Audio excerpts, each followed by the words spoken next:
Our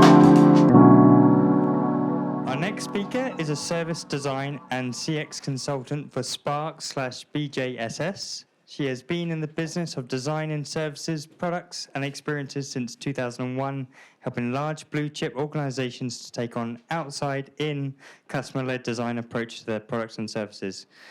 Kerrie's talk will guide you through the what, the why, and the how of design for emotion, sharing tools and techniques that help move conversations from dark art to serious strategy. And because Kerrie's our last speaker of this track, that kind of makes you like our keynote speaker for the day. So, so please put your hand together and welcome to the stage, Kerrie Hughes. Thank you. Okay, hi. Can you hear me okay? Good. Right, let's get started. Okay, so a quick intro. As you've just learned, my name's Kerrie Hughes, service designer. Customer experience, I call myself strategist because I just think it sounds a bit posher. But I work for Spark. They're a design and innovation agency as part of BGSS. Now, to give you some idea about why I'm talking about emotions today, I'm just going to do a whistle-stop tour of my career, of my adult life. Okay, so basically, I did my degree in fine art photography. I spent a lot of time working in concepts and getting deep into semiotics and taking photographs of bollards. So that's how I spent my time. I left there and I was a wannabe indie rock star. So I toured the length and breadth of Britain in the Britpop era. Nice. And then I moved to Brighton and I needed a job because it's very expensive. So basically, I saw a job ad for a CX job in a new CX team. So I did it, and I realized that it was a great mix of brand marketing and design. And it allowed me to sort of scratch my creative itch and basically to make things better for people. So yeah, I did that for a good while. And then in 2017, I found the job title that had explained what I'd been doing my whole life. And so what's all these careers? Why am I telling you about this? So all these careers, basically, I am designing things for an audience. So rather selfishly in the beginning when I was doing photographs and playing gigs. But then later on, much more by understanding what's important to the customer, what their needs are, and what good looks like for them. So let's get started. So as a quick overview, we're going to talk about why emotions matter. We're going to have a look at how we map emotions. We're going to have a look at how we design for emotion, how we measure emotion, and then how that sort of fits in with Agile. Okay, so why do they matter? Humans are emotional. You heard it here first. Okay, so Professor Babashiff is a leading authority on the role of emotions. And basically, his latest work has found that 90 to 95% of our decisions are shaped by emotion. So only 5 to 10% is rational. So when we think we're being rational, we're really not. 90 to 95% of our decisions are shaped by our emotion. And so what are the benefits of designing with emotion in mind? Well, emotionally engaged customers are 3 times more likely to recommend a product or a service. They're 3 times more likely to repurchase. And another study found that by employing emotion-centered design, you can increase conversion rates by up to 40%. So these are pretty powerful stats. But in my early CX career, talking about emotions, I had quite a hard time, and it was considered fluff, and I would scream what that poster so beautifully says. But things are changing. Companies are increasingly becoming aware of the importance of emotions. And so why is that? Well, we've got sort of advances in the fields of behavioural science and behavioural economics to really thank for that. Okay, so, oh, and by the way, I do think that stats and data and all that is really important, but it doesn't give us the why. Okay, so understanding emotion. So this lovely wheel is by psychologist Robert Plutchik. And his work showed that there's 8 primary emotions. So we've got joy, trust, fear, surprise, sadness, disgust, anger, and anticipation. And then all the other emotions that you can see on here are actually variations or degrees of severity of how much we're feeling that emotion.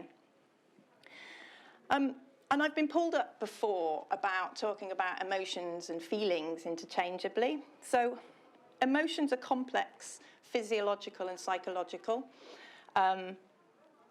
experiences. And that just basically means we feel emotions as well. So my heart's beating a bit faster than it normally does, I'll confess. You know, your breathing may change. But emotions are generated subconsciously. Feelings, on the other hand, are our conscious experience of emotions. So this ultimately means you can have emotions without feelings, but you can't have feelings without emotion. And then finally, these feelings, and that's what we talk about, how we feel when we're talking about our emotions, these feelings in turn drive our behaviours and actions. Okay, let's dig into this a bit more. So we could do a whole course on behavioural economics and behavioural science. So I'll just touch on it briefly for those that sort of don't know. So behavioural science, as I've got on the slide, is a study of human behaviour with a focus on understanding why people act the way they do. And then in turn, behavioural economics is the field of study, is how we apply these insights to the world of economics and finance. And if we go back to our stats, about 90 to 95% of our decisions being emotional, and emotions being rather irrational, that makes it all rather tricky. But I've got some good news, okay? So the good news is that we are predictably irrational. Hurrah! And that's why behavioural economics sort of really works. So the picture I've got here is of a lady in a lift. So I've got a question. Why are there mirrors in lifts? Anyone? Okay, wow. Back in the 1930s, high-rise buildings were getting bigger and bigger. And in New York, there was an office block. And they were getting an increasing number of complaints about the lifts and the times that the lifts were taking, to the point where the impact was tenants were starting to say that they would leave, they'd vacate the building, they wouldn't carry on renting that office. So the person that was tasked with solving this problem observed, looked back, studied the people taking the lifts to try and understand what was going on, because the one thing he or she was working with in 1930, let's be honest, it would have been a he. Just saying. But basically, speeding up the lift wasn't an option, so that was a constraint that they were working with. So basically, when they dug into this data, they realised that people were bored. So he put lifts in. He put mirrors in. The complaints stopped overnight. And this is basically comes down to something called idleness aversion. And so this is basically our inability to do nothing. We see this on apps like Uber. We can track where our taxi is. Not really because, we desperately need to know where our driver is, but because it gives us something to do. Suddenly those 10 to 15 minutes just go a lot quicker. It becomes exciting. It's gamified. So essentially, by putting mirrors in lifts back in the 1930s, those complaints stopped overnight because people could look at themselves if they were on their own. They could look at other people. They had something to do. There are loads and loads and loads of different heuristics and biases and all this sort of stuff. I've got a link at the end for you to go and dig into some of those, but it's really fascinating. Okay, so that's why emotions matter. So we're going to move now on to mapping emotions. So a tool I use, and it's commonly used, and I expect everybody here has heard of it, is a customer journey map. And every organisation has them. I'd argue, or do they? So as a consultant, I go into a lot of different organisations, and I am always told, no, we've got customer journey maps. We don't need that. We've got them. Well, customer journey maps are not process maps.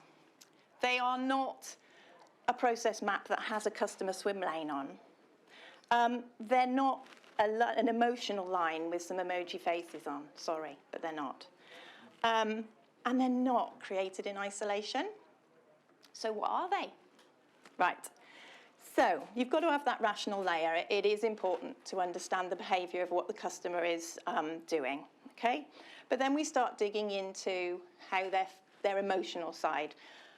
And the tool that I use to do this is thinking, feeling. So when I'm doing customer journey mapping sessions, as much as I would love to be doing it with the customers, most of the time I'll be doing it internally. And I think that's absolutely fine if it gets validated with the customer. The benefits of doing internal customer journey mapping is that it brings... I did one in the Principality Stadium in Wales, and we had 20 people, and it was amazing, and Post-its everywhere, and I was in heaven. But essentially what it does is it brings people that work across that journey into the same room for the same time talking about things, and you're very strict when you facilitate them that people have got to be the customer. So park your job title at the door, and it's amazing how quickly people can do that because we are all customers. It's not a massive leap for any of us. But what you do when you're facilitating this is you think about, okay, what are you thinking and what are you feeling at each of these points? And you really bring that to life. And good facilitation is really getting those rich sort of qualitative insights out. Once you've mapped that back in the office, you can start digging into the sort of subconscious psychological elements of what are we doing as an organisation along this journey that's leading to that. But I won't go into too much of that today. Let me just check that I've done all of that. Okay, so you're going to love me for this. Time for an experiment. Yay. Right, okay. For those who really don't want to, you don't have to, but I strongly urge you to because there is method in my madness. Stand up. Okay. You may want to put your drinks down, and I am going to play some music.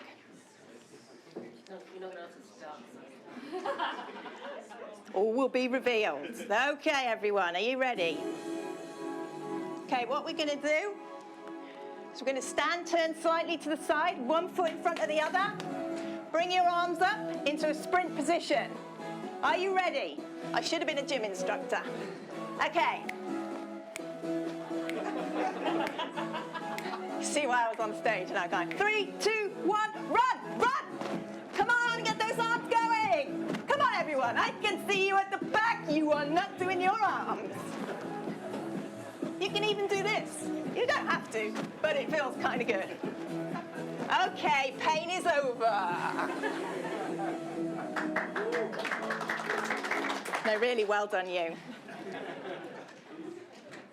So what the hell was all that about? Nothing really, it's fun. Okay, so let's map your journey. Let's map your experience.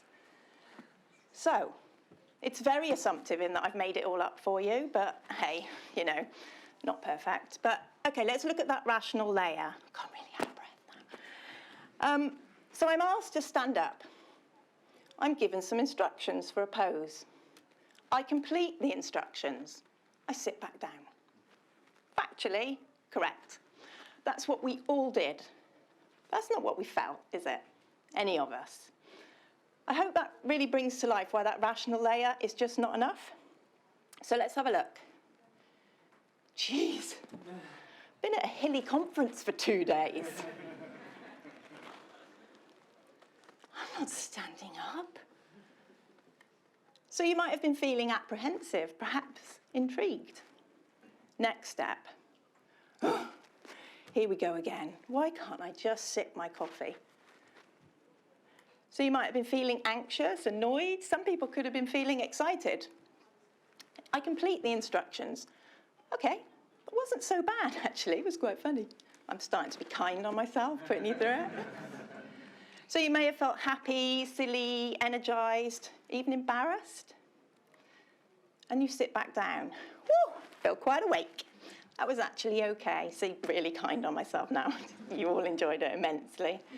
So you were relieved, smiley, ready to go. Some of you at the back, I saw you. Might be really smug because you didn't do it at all. So that's kind of mapping emotions, and you do that a lot for an as-is sort of customer journey map. So designing for emotions. So you need to set the overall intention and context when you start designing for emotion. And I'm going to bring this to life by telling you a story, because I think it tells it, the story tells it better than brings it to life in the best way. Some of you may know this already. But there was an industrial product designer called Doug Dietz, and he was responsible for helping to design amazing MRI machines. And it was incredible. And him and his team were rightly really, really proud. And he got the chance to go to a hospital and to see his MRI machine in action. So off he went, speaking to the staff there, you know, rightly feeling incredibly proud of what him and his team had achieved. But then, coming down the corridor, he saw a little girl, about 7, with her parents, in tears, absolutely petrified, absolutely terrified, with her dad, you know, consoling her, be brave, be brave. But this little girl was really struggling, and she was going to have an MRI scan. And Doug was mortified when he realised that the little girl needed to be sedated. And so what he actually realised on that day was that the children were absolutely terrified, and this was increasing the time to scan. And 80% of children were needing to be sedated. So from turning up proud and amazed at this thing, he was just really, really upset. So he went back to his boss and said, please, let me do something about this. And he'd got a really good boss. So his boss was like, yeah, okay. So he spent the next sort of 6 months observing, going into hospitals, watching people, talking to people, interviews, observations, getting to understand the fear and understand how they could switch that up and how he could design in the emotion that he wanted. So this is what the team came up with. He couldn't do a newer MRI scanner. You know, it was perfect. That wasn't the problem. And here you can see that they've turned the MRI machine into, I don't know what this one is, a train, and there were spaceships and there were pirate ships. But that's not all that they did. They created an entire experience. So this started from when the children selected the room that they wanted, the adventure they wanted to go on. Every single person, from the minute they entered that hospital, was part of that experience. They had their role and they played a role. And then the person actually doing the procedure, well, I don't know if anyone's ever had an MRI scan, but there's noises and bleeps and it's all very weird. That was weaved into the story. And so what was the impact? So the need for sedation dropped from 80 to 10%. There were more patients scanned per day, and there was a 90% increase in patient satisfaction. But beyond that, you know, there wasn't a harrowing, scarring, horrible situation for the children and their parents. So I think you kind of look at that and think, well, with stats like that, you know, business benefits like that, emotion is just really, really important. So essentially, when you're thinking about designing for emotion, understanding your customer is absolutely crucial. Spend the time understanding what they're thinking, what they're feeling, and bring this to life in your future state. Look for the moments in that journey that really matter, where the emotion can really be brought to life that you're designing for. Now, another tool. So this tool is called the dramatic arc, or the boom, wow, wow, boom. This is this is a service design tool that's borrowed from the theatre and storytelling. I'm sure lots of you have come across this in narration. Lots of workshops about how to tell storytelling in business will use a tool like this. So if you think about an action movie, James Bond movie, you know, it's about in the first few minutes, your attention is grabbed. You know, this line is not about emotion, this line is about engagement. So there's a car chase and it's all really exciting and it's fast and there's music and it's loud. And then it'll sort of calm back down and the story will twist and turn and there might be romance and there might be tears and there might be all sorts of things. And then it comes to this big crescendo and then we leave the cinema going, yeah, that was worth the mortgage that it took to come here because it's rather expensive now. So the arc helps us to be intentional, and it doesn't need to look like this. You know, it's understanding in your journey. You know, if we think about the hospital again, maybe in an adult scenario this time, we don't want it to be high engagement, like full on. You know, you want it to be kind of neutral and chill. So it's absolutely fine to think about where are those peaks and troughs in the engagement. Okay, so how did I do with those two tools? Okay, so let's layer on top of the customer journey map the dramatic arc. I nailed it, just saying. But what about that emotion line? And I'm doing this to show you that the emotion line doesn't need to match. So emotionally, you could look at that and think, well, that's bad, and we were feeling apprehensive, and we didn't want to do this. And then, of course, you all loved it. I know you did. And that was really, really good. So, yeah, it's just showing that those two things are different. The emotion and the engagement are very different things. And then, finally, memory. So I'm going to touch on this quickly because I'm throwing a lot of theory at you. I appreciate this.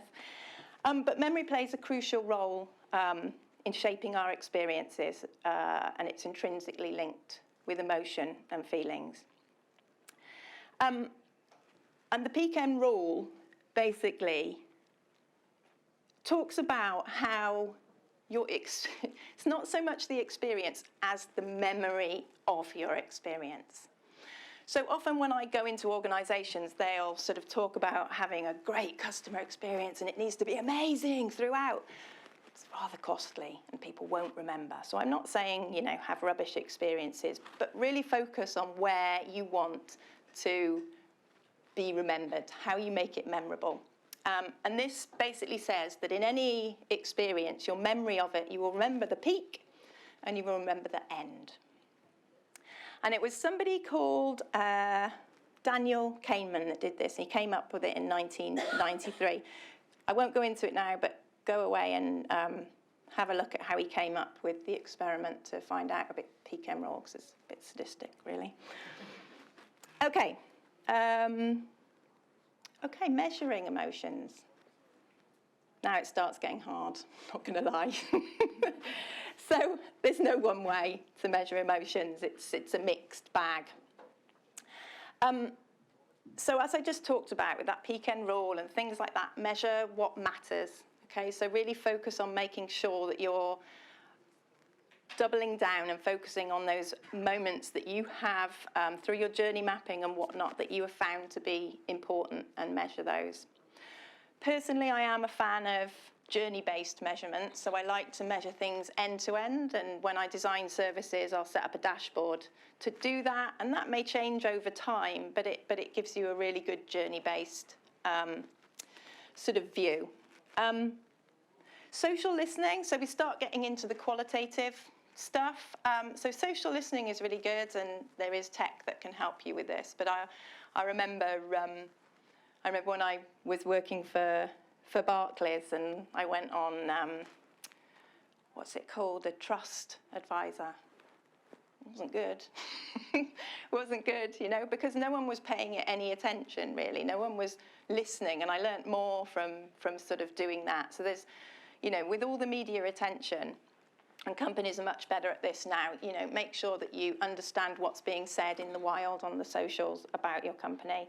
And like I said, tech has its place, and this is quite an exciting place, and I don't massively have much experience of this, because the last time I was in a call centre, we were having to go through all the qualitative data that we were capturing manually, and that was quite hard. But there is sort of sentiment analysis now. You can get in call centres, you can get agitation, voice measuring, and that sort of thing. So there are a lot of really good tools out there.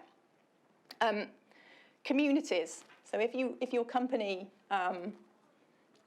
what you do lends itself well to communities, they can be absolutely amazing. Now, there's a company that does this brilliantly, a games company called Epic, with a game called Fortnite. There's a lot wrong with Fortnite, including my son spending about 300 quid on it without me knowing. But that's another thing. But what they do is they absolutely listen to that community constantly and react, really agile. So basically, if enough people are sort of saying it, they will react to that, and they'll get it in the game. It's like co-creation on steroids. So, it works really well for some organisations. And then I'd always argue with any company that's trying to be customer-centric to either, if it's already set, measure your top-level metric, or encourage your organisation to adopt one. And this just really helps to have the conversations at the exec level of an organisation to make sure that you're always bringing the customer to the forefront. And this could be CES is short for Customer Effort Score, but it could be NPS, it could be CSAT, Customer Satisfaction. Okay, so we're nearly there. Making it work with Agile. So I am, of course, I'm a designer, so I am of the opinion that you have to take time to save time, okay? So give me some time up front. Do not land me on a project with a developer at the same time. I'm sure I'm preaching to the converted here.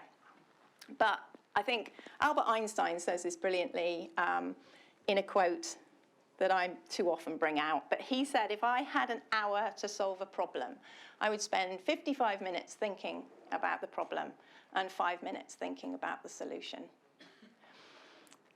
So I promise you that spending the time thinking about the customer emotions in all the ways that we've sort of talked about today will save you time in the long run. Another sort of way of working that I've found really useful is the tri-track product life cycle. And I've used this on scaled agile projects. So this is basically sort of saying that as well as having your continuous discovery and design and delivery, you actually have this sort of, I like to call them the get-ahead team. So you actually have this team that sit there and unpack all this big stuff of which emotion and customer understanding and all that sort of fits into. And what that enables you to do, and I've even worked in organisations where it was separate sort of scrum teams doing this, and it was almost like we were breaking down the big boulders into rocks, into pebbles of that work, reducing the certainty, the uncertainty and the risk all the while. And essentially it just means that you're not the bad guy holding up the development, as we often are. Okay, so I think I'm pretty much there. I'm going to leave you with a quote. And this is from Maya Angelou.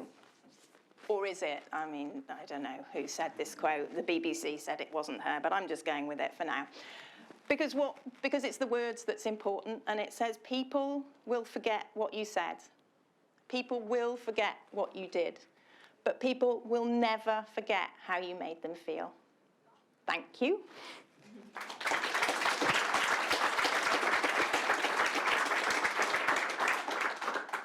How long was it? Just so I know for next time. I'll tell you in a minute. Oh, fantastic. Thank you, Kerrie. Any questions from the audience? Any questions? Yes.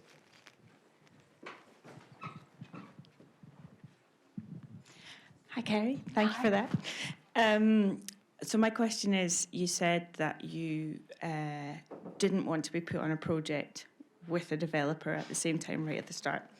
So my question is, have you ever been on a project with a developer right at the start and made it work really, really well?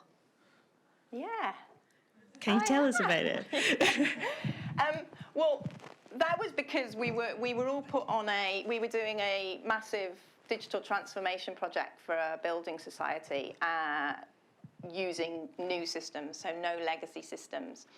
And we were all co-located and we all started together. There was quite a few of us. And that gave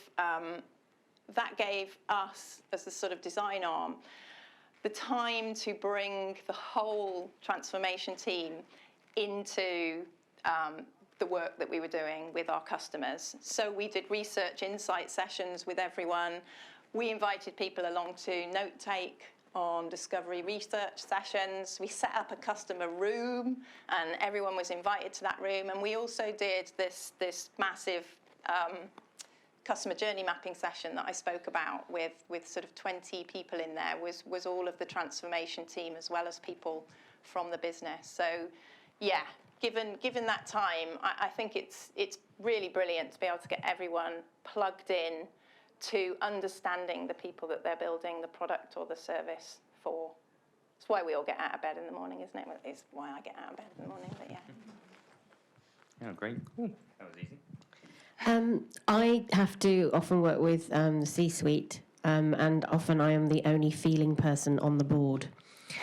How do I get, or is there a game or something, rather than getting a microphone and jogging with them, is there anything that you've done to get people to understand this in that sort of way? Because it'd be great to have some advice. Yeah, so I've done a few things. So there's sort of the obvious back to the floor exercises.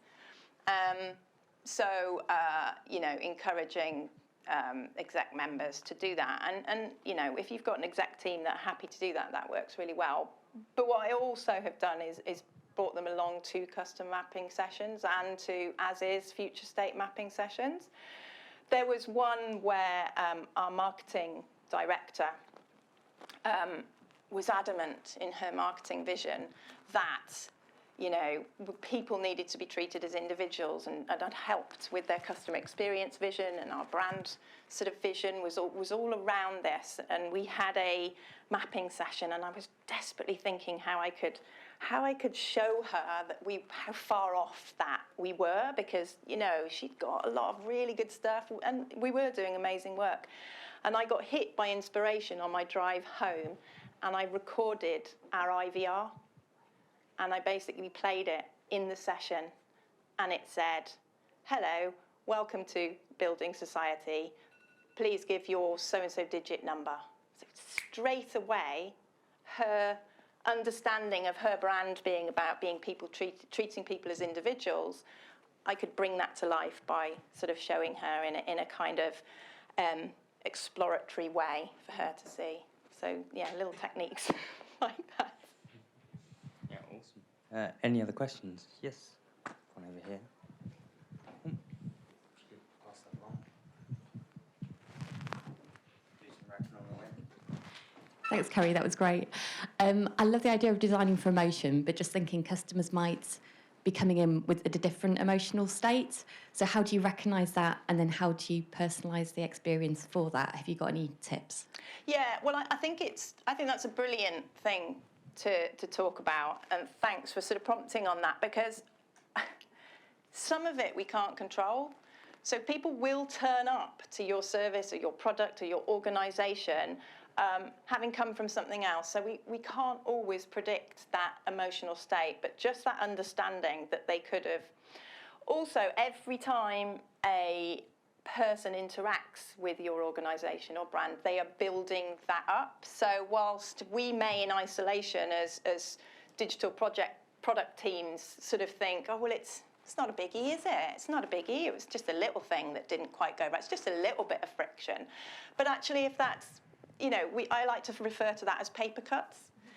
And if you're getting multiple paper cuts every time you interact with an organisation, that becomes a big thing. And those things we can control, those things we can sort of push and talk about and say, yeah, okay, so we may be able to let this rubbish user experience happen here, but how many of those really across our organisation can we afford to have before people are like, do you know what, I'm out? So yeah, thanks for that, because it is really important. And I think in the sort of discovery research that I'll do, me and the team will spend time understanding where people might have come from, understanding what's going on in their life. So when I was talking about working at the Building Society, we thought about life stages quite a lot. And funnily enough, in Barclays, I worked for Barclays, and we did Apple. If you go into an Apple store and you buy an Apple phone with finance, it's Barclays that do that, but it's all APIs, and it's all looks like it's their product design. And you wouldn't believe how cross people get for being turned down from finance in an Apple store. It hurts. It really hurts. And so that's a really big emotional, and that's impacting Apple's brand as well. You're in a store with those geniuses, and suddenly you're turned down, and that was a lot of the social listening that I heard, was people outraged. Thank you. Any other questions?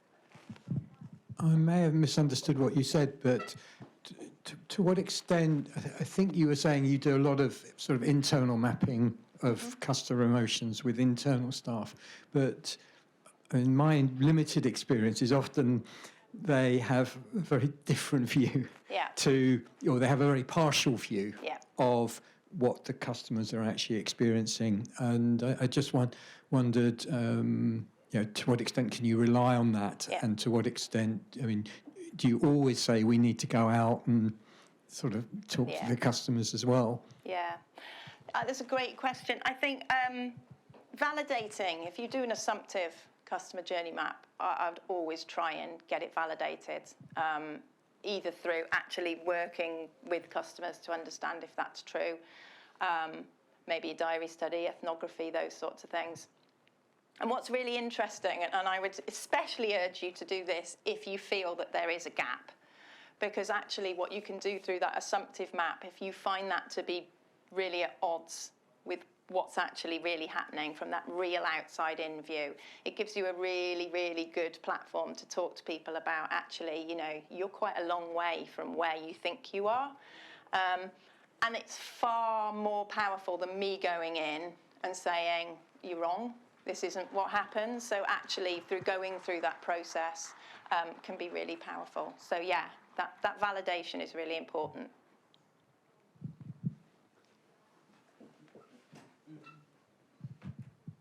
Any other questions? Oh, yes. Thanks. Have you come across this scenario where within big organisations, lots of different teams think they own customer experience? So you'll have the sales and marketing team believe that they own the customer. The people that have the most contact, in the call centres, they think they own the customer relationship. There might be a CRM team. There's often digital teams with UX and service design. Mm-hmm. Have you had to navigate that in terms of bringing those people together? Or, I think that's quite a challenge, actually, in big organisations. Yeah. So it is, and they're all right, because every single person in an organisation owns the customer experience, and that's part of the challenge. So the times when it's worked really well is when I've been brought into an organisation to help them define what their customer experience vision is. And when we've done that, we involve lots of different stakeholders, including finance, including legal, including tech, the people that wouldn't necessarily think that perhaps they are touching the customer experience. But yeah, and then it's just a case of kind of trying to roll that out. I mean, the thing is with customer experience is that it is a bit of a marathon when you're working in that way. And that's why when organisations are first taking this sort of work on, I would always say you need a team, a customer experience team to do it, who own it, who embed it. As the organisation gets more mature, then you don't need that as much. But yeah, things like customer champions, getting them to basically roll out the message for you, making it part of training, making it part of HR, who you hire. This is the people that we're looking for. So yeah, make it making it part of training is really good for onboarding.